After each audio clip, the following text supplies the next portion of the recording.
Hello, today I'm going to show you how to make this beautiful rainbow cocktail. This is perfect for a summer party or any celebration. Please remember to like, share and subscribe and we'll get started. The quantities are in the description, but you're going to need some vodka, some Blue Curaçao, some Grenadine and some orange juice, and a glass filled with ice.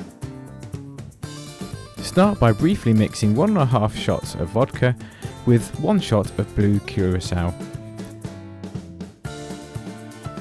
This just needs a little stir together and then put aside for later.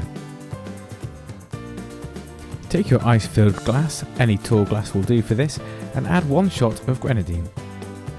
Top it up with some orange juice.